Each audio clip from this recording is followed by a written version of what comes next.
Saya akan membacakan Nehemia pasalnya yang keempat. Ketika Sanbalat mendengar bahwa kami sedang membangun kembali tembok, bangkitlah amarahnya dan ia sangat sakit hati. Ia mengolok-olokkan orang Yahudi dan berkata di hadapan saudara-saudaranya dan tentara Samaria, "Apa gerangan yang dilakukan oleh orang-orang Yahudi yang lemah ini?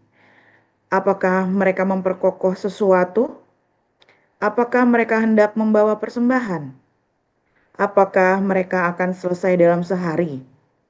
Apakah mereka akan menghidupkan kembali batu-batu dari timbunan puing yang sudah terbakar habis seperti ini?" Lalu berkatalah Tobia, orang Amon itu, yang ada di dekatnya, "Sekalipun mereka membangun kembali, kalau seekor anjing hutan meloncat dan menyentuhnya, robohlah tembok batu mereka. Ya, Allah kami, dengarlah bagaimana kami dihina. Balikanlah cercaan mereka menimpa kepala mereka sendiri, dan serahkanlah mereka menjadi jarahan di tanah tempat tawanan. Jangan kau tutupi kesalahan mereka, dan dosa mereka jangan kau hapus dari hadapanmu, karena mereka menyakiti hatimu dengan sikap mereka terhadap orang-orang yang sedang membangun. Tetapi kami terus membangun tembok sampai setengah tinggi dan sampai ujung-ujungnya bertemu, karena seluruh bangsa bekerja dengan segenap hati." Ketika Sanbalat dan Tobia serta orang Arab dan orang Amon dan orang Asdod mendengar bahwa pekerjaan perbaikan tembok Yerusalem maju dan bahwa lubang-lubang tembok mulai tertutup, maka sangat marahlah mereka. Mereka semua mengadakan persepakatan bersama untuk memerangi Yerusalem dan mengadakan kekacauan di sana. Tetapi kami berdoa kepada Allah kami dan mengadakan penjagaan terhadap mereka siang dan malam karena sikap mereka. Berkatalah orang Yehuda, "Kekuatan para pengangkat sudah merosot dan puing masih sangat banyak. Tak sanggup kami membangun kembali tembok ini." Tetapi lawan-lawan kami berpikir, "Mereka tidak akan tahu dan tidak akan melihat apa-apa sampai kita ada di antara mereka, membunuh mereka dan menghentikan pekerjaan itu." Ketika orang-orang Yahudi yang tinggal dekat mereka sudah 10 kali datang memperingatkan kami, mereka akan menyerang kita dan segala tempat tinggal mereka. Maka aku tempatkan rakyat menurut kaum keluarganya dengan pedang, tombak, dan panah di bagian-bagian yang paling rendah dari tempat itu, di belakang tembok, di tempat-tempat yang terbuka. Kuamati semuanya, lalu bangun berdiri dan berkata kepada para pemuka dan para penguasa dan kepada orang-orang yang lain, "Janganlah kamu takut terhadap mereka. Ingatlah kepada Tuhan yang maha besar dan dahsyat, dan berperanglah untuk saudara-saudaramu, untuk anak-anak lelaki dan anak-anak perempuanmu, untuk istrimu dan rumahmu." Ketika didengar musuh kami bahwa rencana mereka sudah kami ketahui dan bahwa Allah telah menggagalkannya, maka dapatlah kami semua kembali ke tembok masing-masing ke pekerjaannya.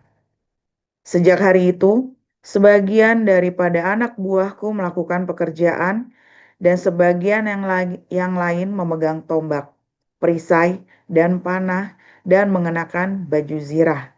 Sedang para pemimpin berdiri di belakang segenap kaum Yehuda yang membangun di tembok. Orang-orang yang memikul dan mengangkat melakukan pekerjaannya dengan satu tangan dan dengan tangan yang lain mereka memegang senjata. Setiap orang yang membangun bekerja dengan berikatkan pedang pada pinggangnya, dan di sampingku berdiri peniup sangkakala. Berkatalah aku kepada para pemuka dan para penguasa dan kepada orang-orang yang lain, "Pekerjaan ini besar dan luas, dan kita terpencar pada tembok yang satu jauh daripada yang lain. Dan kalau kamu mendengar bunyi sangkakala di suatu tempat, berkumpullah ke sana mendapatkan kami. Allah kita akan berperang bagi kita." Demikianlah kami melakukan pekerjaan itu. Sedang sebagian daripada orang-orang memegang tombak dari merekahnya fajar sampai terbitnya bintang-bintang. Pada waktu itu juga aku berikan perintah kepada rakyat, setiap orang dengan anak buahnya harus bermalam di Yerusalem, supaya mereka mengadakan penjagaan bagi kami pada malam hari dan melakukan pekerjaannya pada siang hari. Demikianlah aku sendiri, saudara-saudaraku, anak buahku, dan para penjaga yang mengikut aku. Kami semua tidak sempat menanggalkan pakaian kami. Setiap orang memegang senjata dengan tangan kanan. Demikian.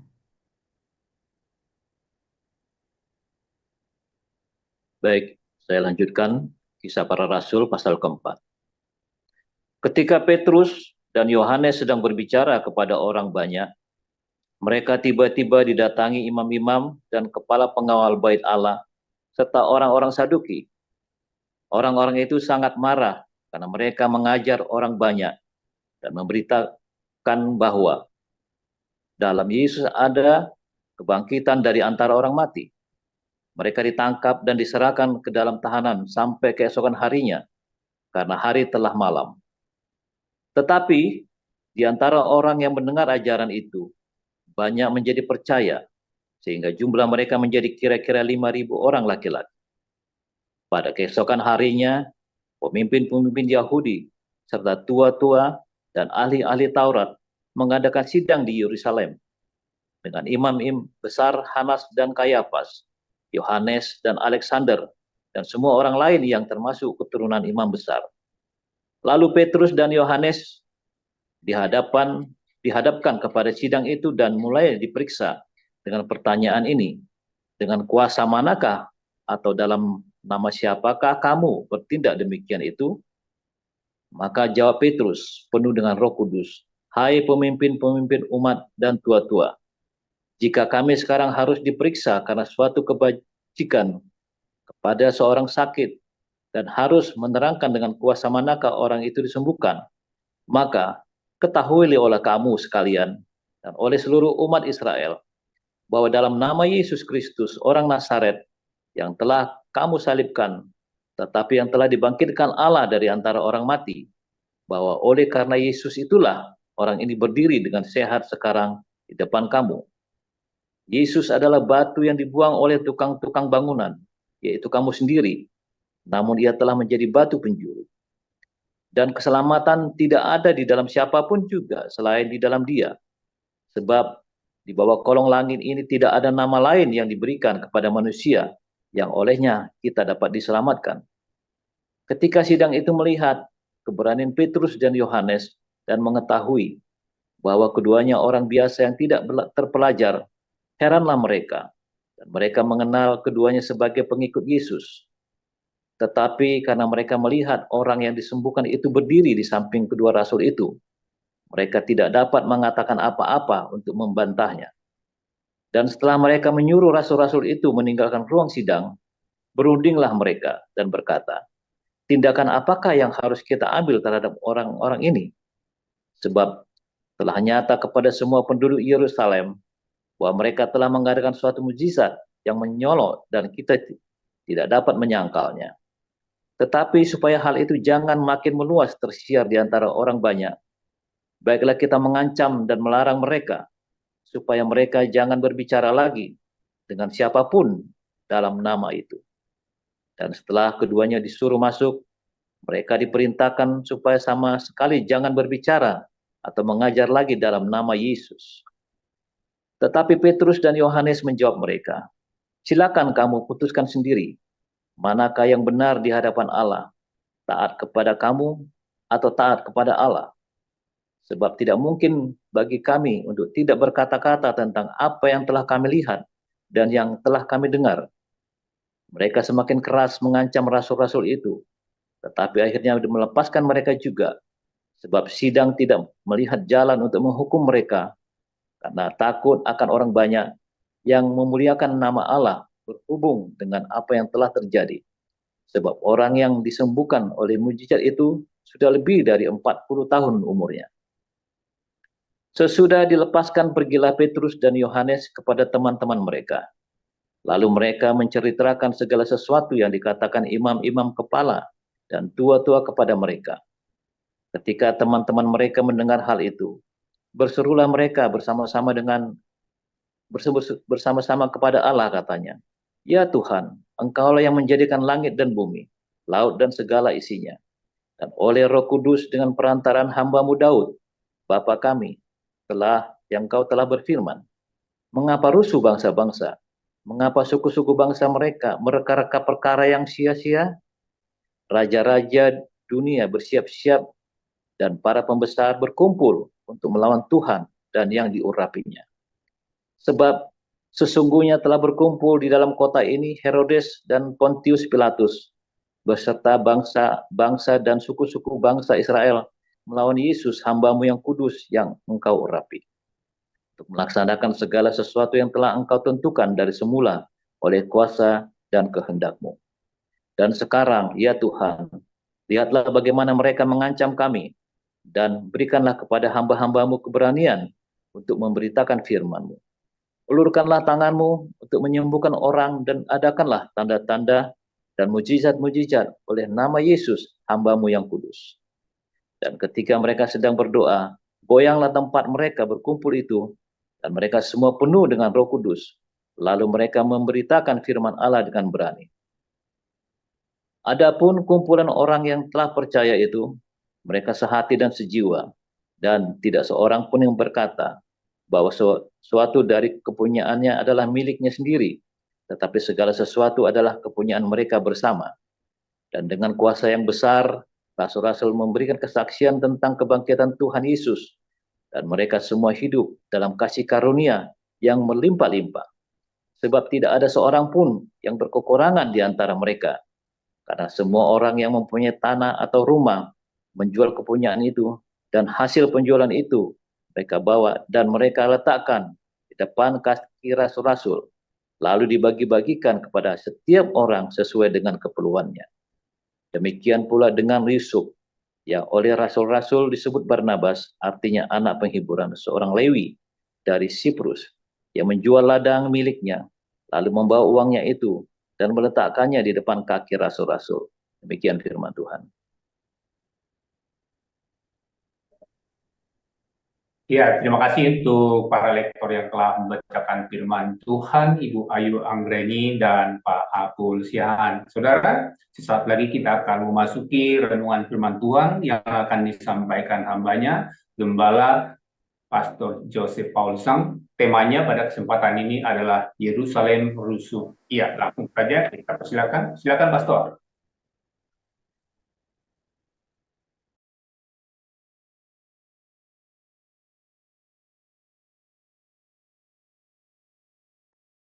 Ya, sembari, oke. Ya, berisik sekali soalnya anak lagi masak malam-malam. Ya, jadi saya tutup dulu pintunya kalau enggak berisik sekali suaranya sampai ke dalam sini. Itulah ya, karena penuh cinta malam-malam masak buat anak-anak ya. Pagi siang malam masak terus. Di rumahnya kita selalu bawa masakan kayak restoran, saudara ya. Luar biasa.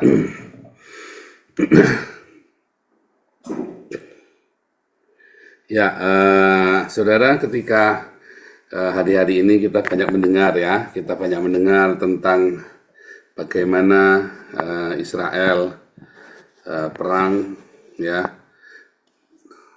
Apa sih yang mau dicapai? Eksistensi, saudara, eksistensi sebuah bangsa. Apakah mereka ingin wilayah yang lebih? Enggak. Israel tidak ingin wilayah yang lebih, ya.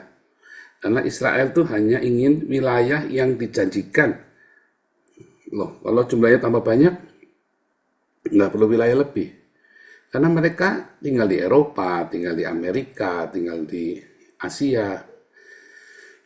Tapi mereka punya kota administratif, punya negara administratif yang ada di Timur Tengah itu, ya, sama seperti orang Singapura, ya. Singapura itu ya kira-kira sebesar DKI Jakarta Bogor, ya, Jabodetabek, sebesar itu kira-kira Singapura, ya. Nah, penduduknya ada di Amerika, ada di Eropa, ada di Jerman, ada di Amerika, ada di Belanda. Orang-orang Singapura ini, ya mereka punya double keluarga negaraan rata-rata. Tapi mereka punya negara administratifnya mereka, ya. Dan mereka semua pasti wajib militer, wamil, ya. Nah itu sebenarnya yang diinginkan oleh Israel adalah sebuah eksistensi, ya, sebuah entity, katanya Benyamin Netanyahu itu ya, sebuah entity, sebuah entitas. Nah, apa gunanya Yerusalem? Yerusalem adalah simbol dari entitas mereka, ya, dari keberadaan mereka. Dan legitimasi dari Yerusalem dan Israel ini dipelihara oleh orang Kristen selama 2000 tahun, saudara. Kitab sucinya dipegangin, ya. Kitab sucinya dipegangin, dikekepin sama orang Kristen. Ya, selama 2000 tahun. Perjanjian lama itulah entitas, ya. Perjanjian lama adalah legitimasi, bukti legal. Legitimasi itu bukti legal dari entitas orang Israel ini, ya. Oh ya, ini live-nya ada di TikTok dan ada di Facebook juga ya, selain ada di YouTube dan di Zoom. Jadi bukti entitas keberadaan orang Israel inilah yang sangat penting. Nah, bagaimana dengan kita orang Kristen? Ya, bukti entitas kita apa, saudara? Entitasnya kita. Apakah perlu kita fanatik dengan Yerusalem? Oh, saya memang bikin tour. Nanti kita September, Oktober kita ada tour ke Israel ya, saudara. Tetapi bukan itu, saudara. Ya, dan itu jangan menjadi sesuatu yang membuat Anda kedereng-dereng pengen ke tanah suci, enggak. Cuma kalau Anda punya uang daripada Anda jalan kemana-mana, mendingan ke Israel. Itu aja, kalau Anda pengen jalan-jalan tour ke Israel, Anda lihat. Dan memang ada mistis, ya, ada sesuatu yang mistis di tanah tersebut. Ya, tetap ya saudara, sesuatu yang mistis itu selalu ada. Ya, loh, saya itu tidak percaya yang mistik-mistik, tapi yang mistis itu ada ya. Karena yang mistis itu adalah sebuah sains yang kita belum mengerti, ya. Tetapi itu ada, jangan ngomong dada, saudara ya. Cuman harus benar. Masalahnya banyak orang tidak benar perginya ke Sinai-nya di Sinai Peninsula, lalu mewek-mewek katanya ketemu Tuhan, ketemu ada Torah, penglihatan segala macam. Nah itu udah ketiwasan merengek-merengek, hancur hati. Nggak Sinai-nya palsu ya saudara. Nah kita nanti akan kita tunjukkan Sinai yang asli ya di Pihahirot ya, kelihatan ya dari Pihahirot. Kalau tadi Yerusalem, entitasnya Israel adalah kota Yerusalem, makanya harus diambil alih kembali. Pasti akan diambil alih kembali seluruh Yerusalem. Ya, apakah Masjidil Aqsa akan diruntuhkan? Ya enggak. Ya, enggak akan diruntuhkan. Buat apa juga meruntuhkan Masjidil Aqsa dan masjid ada gereja? Ya, dan gereja banyak kan ada gereja itu ya di dekat situ ya. Nggak perlu diruntuhkan juga, ya kan? Karena itu di luar, ada di halaman bait suci. Bait sucinya apakah akan berdiri? Belum tentu, saudara. Menurut saya enggak, karena kita adalah bait suci. Tetapi mungkin di atasnya akan dibangun sebuah sinagog, ya. Di atasnya akan dibangun sebuah sinagog atau museum yang besar, ya, museum bait suci. Namanya museum, tapi bukan bait suci. Karena bait sucinya orang Yahudi sama seperti orang Kristen. Nah, itu dia, saudara. Kalau Yerusalem adalah sebuah simbol entitas orang Yahudi, ya, dengan bait sucinya, ya kan? Maka orang Kristen, ya, kita punya sebuah Yerusalem, ya kan? Apakah Yerusalem kita, saudara? Yerusalem kita ini adalah tempat di mana Allah berada, di mana Tuhan Yesus memerintah. Di mana itu, saudara, Yerusalemnya kita? Yerusalemnya kita adalah apa, saudara? Komunitas tubuh Kristus. Komunitas tubuh Kristus adalah sebuah Yerusalem di mana semua orang dari seluruh dunia datang ke dalam komunitas. Bukan gedung gereja, bukan organisasi gereja, tapi komunitas. Ya, komunitas orang-orang percaya. Dan di Yerusalem inilah ada awakening, ada sebuah revival, kebangunan, sebuah pergerakan rohani. Ya, kalau Yerusalem yang fisik kota itu adalah simbol entitas eksistensi keberadaan orang Yahudi, Maka komunitas orang-orang yang percaya kepada Yesus Kristus itu adalah Yerusalem buat orang Kristen. Bukan kota yang itu, tetapi kita, komunitas inilah. Dan Yerusalem itulah, makanya di dalam Wahyu, Anda tidak bisa membedakan Yerusalem kota yang kudus dengan bait suci. Karena dikatakan bait sucinya adalah, dialah bait sucinya. Ya, kalau Anda lihat di dalam Wahyu 21 itu kan, Yerusalem turun seperti mempelai berdandan untuk suaminya. Jadi siapa tuh Yerusalem itu? Kita, saudara. Yerusalem itu kita, orang-orang percaya. Yang sungguh-sungguh percaya. Ya. Ya kan? Yerusalem itu turun dari surga berdandan. Ya kan? Seperti mempelai berdandan untuk suaminya kan. Jadi di Yerusalem itu yang menjadi entitas legitimasi dari entitas kekristenan. Bukan Yerusalem kota yang ada di sana, tapi Yerusalem adalah komunitas ini, saudara. Di mana komunitas ini kita saling mendoakan, kita saling berbagi, ya, dan kita saling terus ya, saling mengasihi satu sama lain. Terima kasih Topi Koboynya, luar biasa. Saudara, entitas ini sangat penting, ya. Entitas ini, komunitas ini sangat penting. Jadi kamu nggak bisa sendirian. Kalau kamu sendirian, maka kamu di luar Yerusalem. Oh, Anda sudah lahir baru, Anda cinta Tuhan Yesus, ya. Tetapi Anda sendirian, maka Anda di luar Yerusalem. Ada yang kasih hati. Ini anaknya kalau di TikTok begitu, saudara. Saya khotbah makin semangat itu loh, saudara ya. Ada yang nyawer gitu kayak orang lagi ngamen.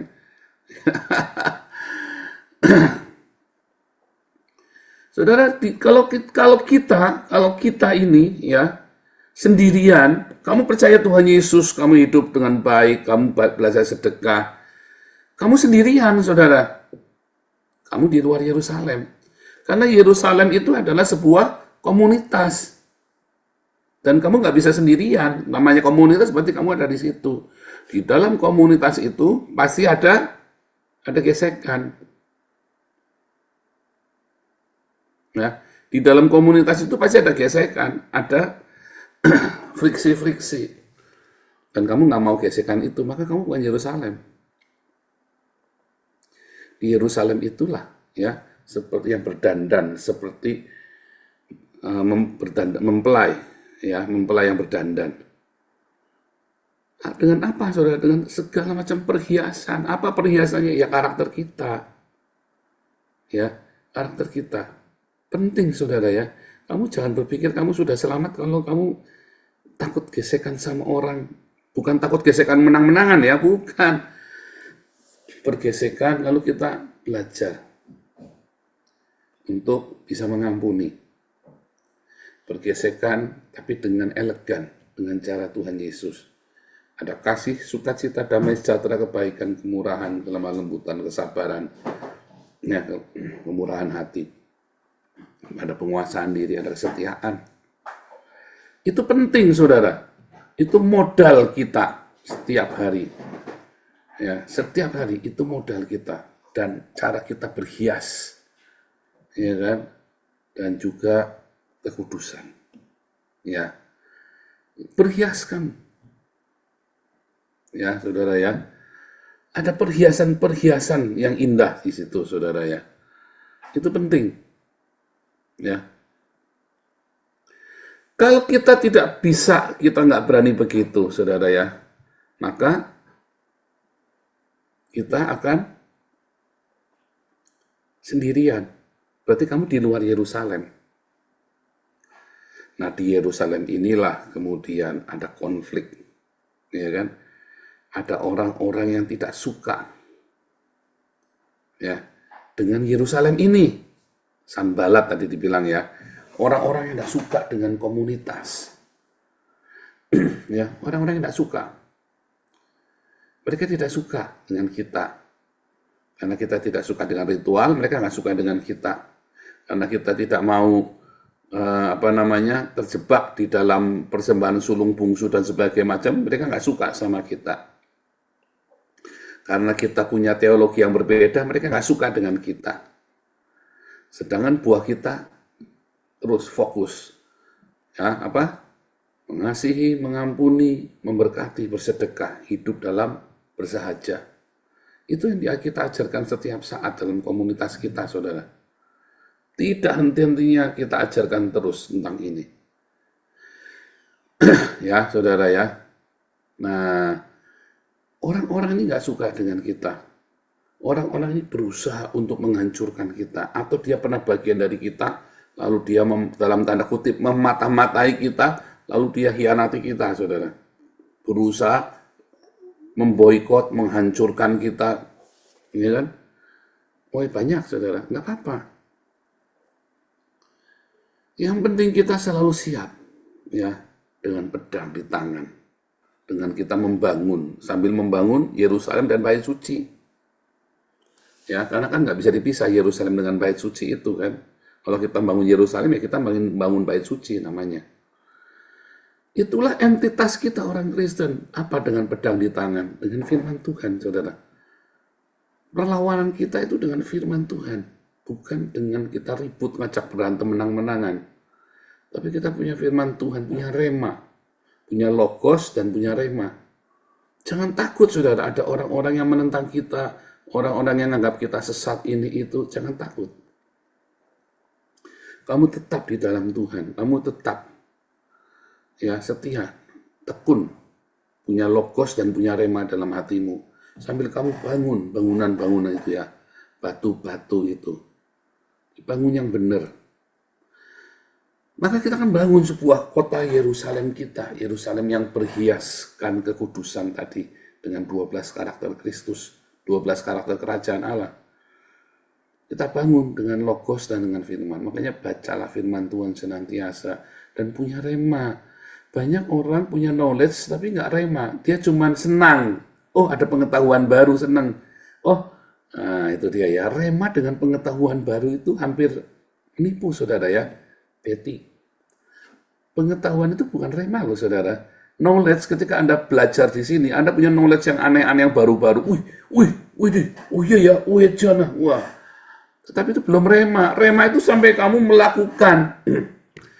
Ya, ketika saya cerita tentang mengasihi, mengampuni, memberkati, hidup bersahaja, orang senang, saudara. Tapi dia lupa dengan hidup bersahaja. Tapi dia lupa dengan hidup dalam kekudusan. Dia lupa dengan hidup dalam kerendahan hati. Dia lupa untuk memaafkan. Ya, lupa, saudara. Itu kenyataannya. Itu gak rema. Dia kamu senang dengan pengetahuan dari sini, ya. Saya selalu memberikan update ya. Kita bukakan rahasia-rahasia firman Tuhan. Kamu senang dengan pengetahuan itu. Tapi kamu gak rema. Itu loh masalahnya. Dan saya ngamati ya, mahasiswa-mahasiswa ABC juga ya. Oh, senang dengan pengetahuan. Tapi lihat, wah, gak rema nih orang nih. Kamu kalau tanya Marcel itu, semua pengajaran saya diulang lagi sama dia, tepat, saudara. Saya sampai melongo, ini orang pintar, cerdas ini orang nih, si Marcel ini. Apakah rema? Yang tahu ya dia. Apakah Marcel rema? Ya nggak tahu. Mungkin beberapa ada banyak mengkopi benar-benar jiplak pengajaran yang saya ajarkan. Rema apa enggak pertanyaannya, saudara? Nah itu penting ya. Kamu kalau tanya Marcel, dia bisa ngajar seperti yang saya ajarkan persis, saudara, tepat. Ya. Tapi apa rema apa enggak? Nah itu nggak tahu. Nah, itu loh penting, saudara ya. Nah, itulah. Makanya saya selalu mengingatkan Anda semua. Bukan cuma logos kamu punya. Oh, seneng ya pengetahuan baru. Tapi harus ada rema. Karena ketika kita membangun bait suci itu, kita harus dengan rema. Nggak cukup logos.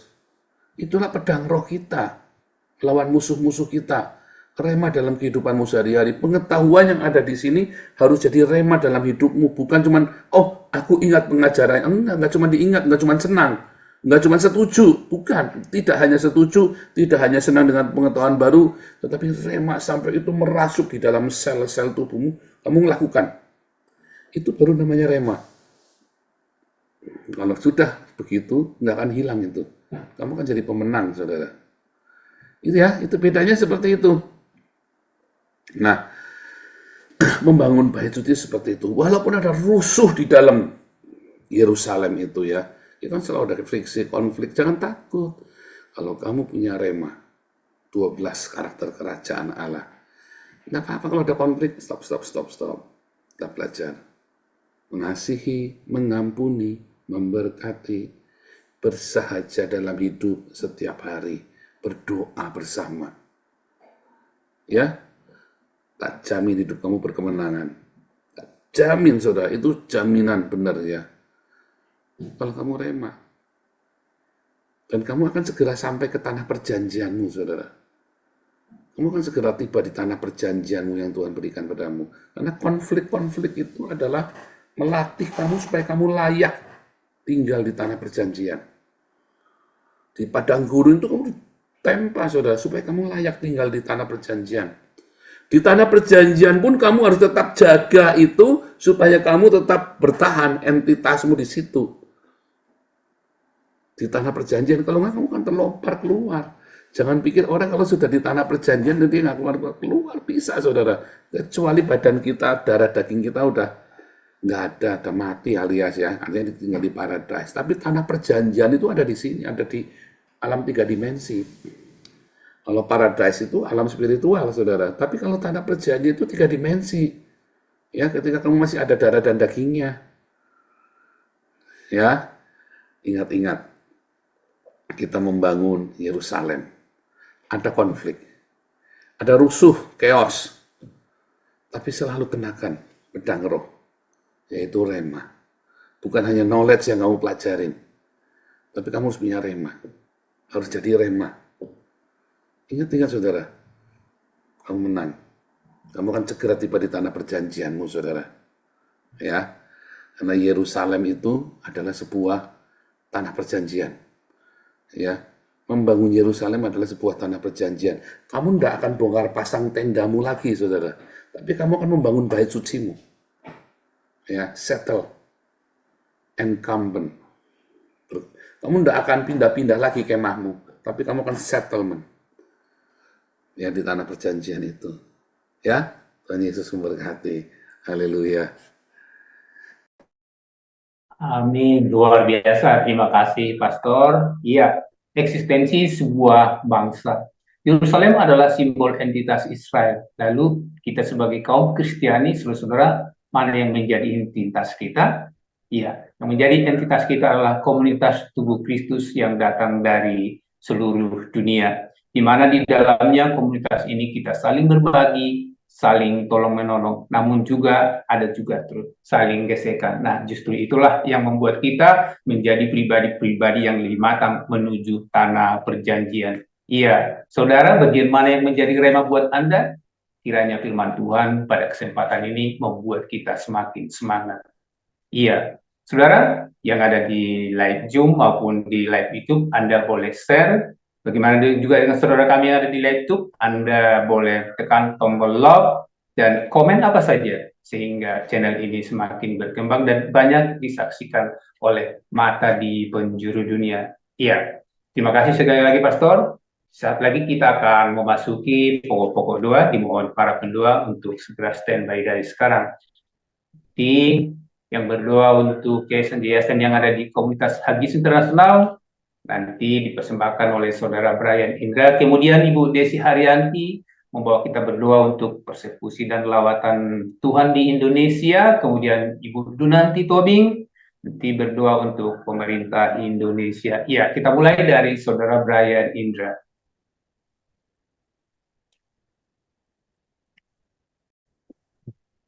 Mari kita berdoa.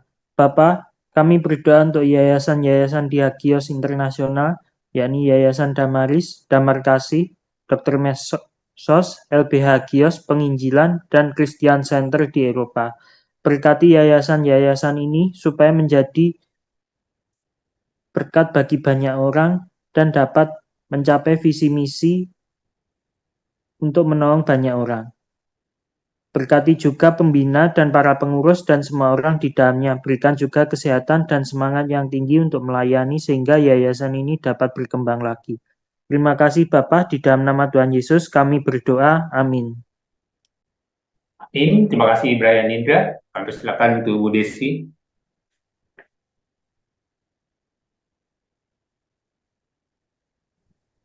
Mari kita bersatu dalam doa.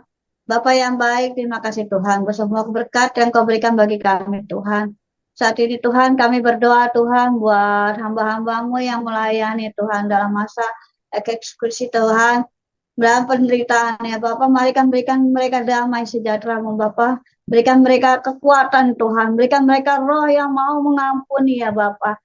Dan roh yang penuh belas kasihan akan jiwa-jiwa ya Bapak. Terima kasih ya Allah, kami juga berdoa Tuhan buat lawatan-Mu di Indonesia yang tercinta ini Tuhan. Lawat Indonesia ini Tuhan, menangkan banyak jiwa Tuhan buat kerajaan-Mu ya Bapa. Indonesia penuh dengan kemuliaan-Mu ya Tuhan. Terima kasih Yesus, terima kasih Bapa. Dalam nama Yesus ucap syukur. Haleluya, amin. Terima kasih Pak Mulia. Amin, terima kasih Bu Desi. Ya, selanjutnya silakan Bu Dun.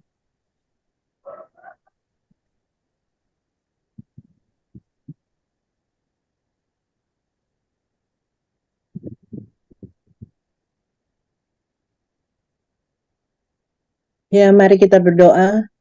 Bapa di dalam surga, Bapa yang baik, pagi hari ini kami datang ke hadapan-Mu memohon untuk pemerintah bangsa kami Indonesia. Engkau tahu Bapa, bangsa Indonesia, negara Indonesia ini sedang tidak baik-baik saja. Korupsi, begal, tawuran, dan segala macam kejahatan sedang merajalela di Indonesia ini Tuhan. Kiranya Engkau mau turun tangan Bapak, menjamah para pemimpin kami agar mereka mau melihat keadaan negaranya Tuhan. Kiranya para koruptor juga Kau turun tangan agar mereka juga mau bertobat Tuhan, melihat keadaan bangsa ini, rakyat Indonesia yang saat ini juga banyak yang menderita. Bapak yang baik, jamah dan layak bangsa kami, pemimpin-pemimpin kami Tuhan, agar mereka boleh bertindak dengan tegas dan sesuai dengan kehendak-Mu. Bapak, kasihani bangsa kami, biarlah apapun yang terjadi di bangsa ini Bapak boleh menjadi kehendak-Mu. Biarlah Engkau yang akan menyelesaikan segala permasalahan di negeri ini. Terima kasih Bapak, hanya di dalam nama anak-Mu Yesus Kristus Tuhan dan Juru Selamat kami yang hidup, kami berdoa dan mengucap syukur. Amin. Terima kasih Bu Dun. Ya, sebelum kita ke dua diaspora, monitor untuk Ibu Kori Konstantia Sudarmono. Mohon berkenan nanti untuk doa Gembala Pastor Paul dan keluarga beserta seluruh pemimpin yayasan. Boleh kami direspon dengan jempol untuk memberitahu bahwasanya Anda bersedia untuk itu. Silakan untuk Ibu Kori Konstantia. Boleh kasih jempol atau untuk merespon bahwasanya Anda bersedia untuk itu. Oke, ya, terima kasih. Ya, oke, kini kita berdoa untuk diaspora